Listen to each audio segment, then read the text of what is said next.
Wow, ang ating talong. Ayan, sumilit na naman tayo dito sa ating talong dahil pipitasin natin yung mga bunga nito. Ayan ang mga bunga ng ating talong. Nagbunga na naman ang ating talong, oh. Makapag-harvest na naman tayo dito. Ayan, oh, laki, oh. Magpiprito tayo ng talong. Ayan, i-partner natin sa ating pork chop. Sarap yan, may ka-partner yung ating talong. Ayan, ulam natin yan ngayon.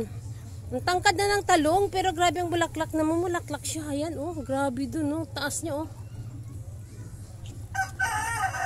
Ayan, silipin natin dito ang ating talong. Ayan, oh. Ang tangkad niya, oh. Ayan, oh. May bunga pa ito. Magbubunga, oh. Ayan, nakailang harvest na rin ako dito sa talong ko na ito. Ayan, yung iba, yung medyo bata pa, inharvest ko na. Nilagay ko sa aking laswa. Sarap ng panahon langga. Kagabi ang lakas ng ulan. Grabe ang ulan kagabi, ang lakas. Ayan, oh. Tuwang-tuwa yung ating mga tanim dyan. Ayan, nagtanim ako dito. Nagtanim ako kanina.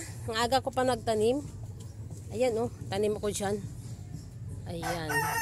Mga bagong yung tanim, mga bokchoy yan langga. Ayan. Pero ngayon, yung ating harvestin, yung ating talong. Bukas ang ating harvesting dito, yung ating mga pichay, ang taba ng mga pichay natin, oh. Ayan, mga pichay. Maglalaga tayo bukas. Ito, maraming kangkong. Grabe ang kangkong dito, ang dami, ang tataba, oh. Ang ating kangkong, ganda. Pero ngayon yung harvesting natin, yung ating talong. Ito, ang ating talong dyan. Ayan, harvestin na natin yan.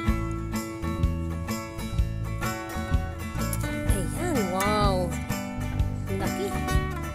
Ang ganda ng talong natin. Nung nakaraan nakapag-vlog tayo dito, nag-harvest tayo ng talong. Ngayon, nagturta tayo doon. Ito naman, piprituhin lang natin ito, ang ating talong. Kailangan na natin harvestin yan para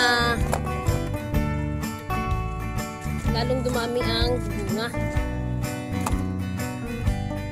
Harvestin natin.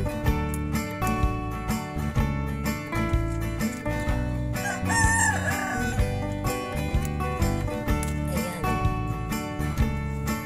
Medyo maliit pa yung iba pero okay na yan. Ay, nalaglag. Ayan lang muna. Aking mga sili dito, oh.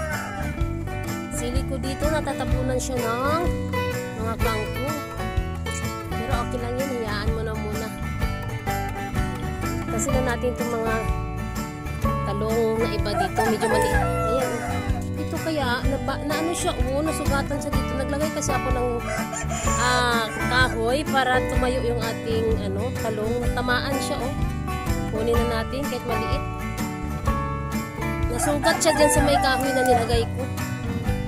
Pipituhin naman natin ngayon kaya okay lang yan. Tsaka yung doon,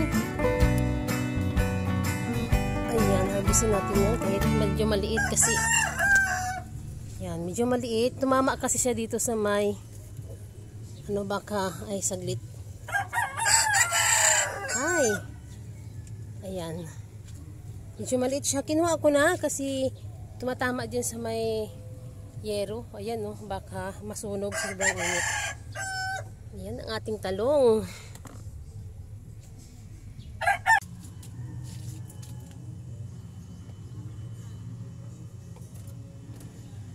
Okay, ayan. Ito na yung ating na-harvest na talong. Wow.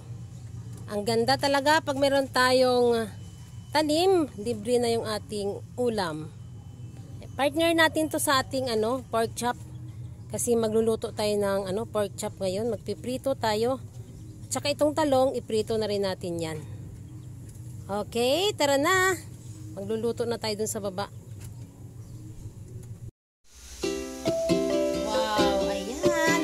Na po yung ating talong, ang ating harvest na fresh talong. Wow, grabe! Marami pala tayong na-harvest pag na siya na-slice